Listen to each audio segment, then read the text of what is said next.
বান্দা যখন পৃথিবীতে কোনো কারো কষ্টে অত্যাচারে জুলুমে কান্না করতে থাকে বুক ফেটে, তখন আল্লাহ ফেরেশতাকে জিজ্ঞেস করে, ফেরেশতা আমার বান্দাকে এভাবে কে কান্না করালো?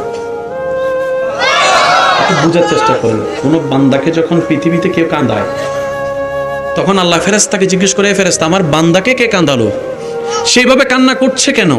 তখন ফেরেশতারা বিস্তারিত বলে, আল্লাহ তার বাপ নাই তো, এতিম, মাথার উপর থেকে বাবার ছায়া যাওয়ার পরে তার বাপ চাচা যারা সবাই তাকে অত্যাচার করছে। রব বলে যে আমার বান্দার কেউ নাই সেজন্য তাকে জ্বালাচ্ছে। ফেরেশতা তোরা সাক্ষী থাকিস, আজকে থেকে এই বান্দার সাথে আমি আল্লাহ আছি, আমি আল্লাহ আছি।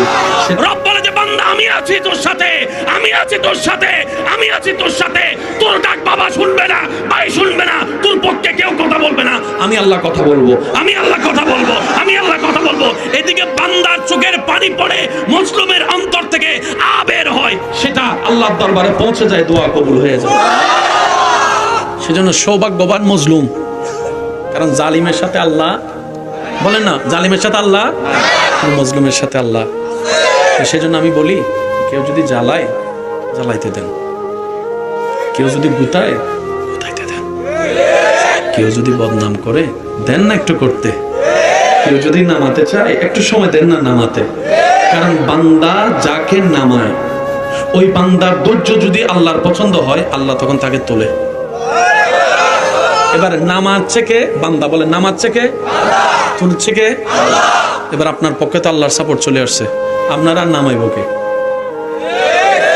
আওয়াজ দিয়ে বলেন। একটা কথা মনে রাখবেন, আমাদের আল্লাহর ভান্ডারে কমতি নেই, দিতেও তিনি কিপটামি করে না। দোষ আমাদের, আমরা চাইতেও জানি না, দিতেও জানি না। আপনার রবকে রহমান, আপনার রব হচ্ছে আল্লাহ যিনি রহমান, আপনার নবীকে রাহমাতুল্লিল আলামিন। তা আপনার রব রহমান, আপনার রবের মতো রব কারো নাই। আপনার নবী রাহমাতুল্লিল আলামিন, আপনার নবীর মতো জাহানে কোনো নবী নাই। আপনার আমার এই রব এবং নবী থাকার পরেও যদি না হয়, এবার কোন দোষ কার? আমার দোষ আমি স্বীকার করছি, আপনার আপনি কোন ভাই দোষ কার? একটু জোরে কোন দোষ কার? এবার আমাদেরটা বাদ দিয়ে এখন দোষ আমার, দোষ কার? আমি কমু আমার, আপনারটা আপনি কবেন দোষ কার? আমার। দোষ কার? দোষ কার? নিজের দোষে নিজে করতে পড়ে আছি, নিজের ভাই নিজে বাপ নিছে, আমি যে চালাক। আওয়াজ দিয়ে বলেন ঠিক কিনা? আল্লাহ আমাদেরকে বুদ্ধিমান হওয়ার তৌফিক দান করুন। এবার আল্লাহ থেকে নেয় কেমনে জানার দরকার। আল্লাহ পাক বলে যে দেওয়াটা আমার সুন্নত। मम्मी एक बॉटल मिलेगी? ये लो। अरे रॉकेट चलाना है। हाँ तो इससे चलेगा ना। দেওয়া শুরু কর। শুনি নাই আমি। আল্লাহ পাক বলে দোষ গোপন করা আমার সুন্নত।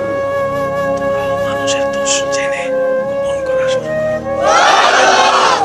আল্লাহ পাক বলে যে মানুষ গর্ত থেকে তোলা আমার সুন্নত, তুইও গর্ত থেকে তোলা শুরু কর।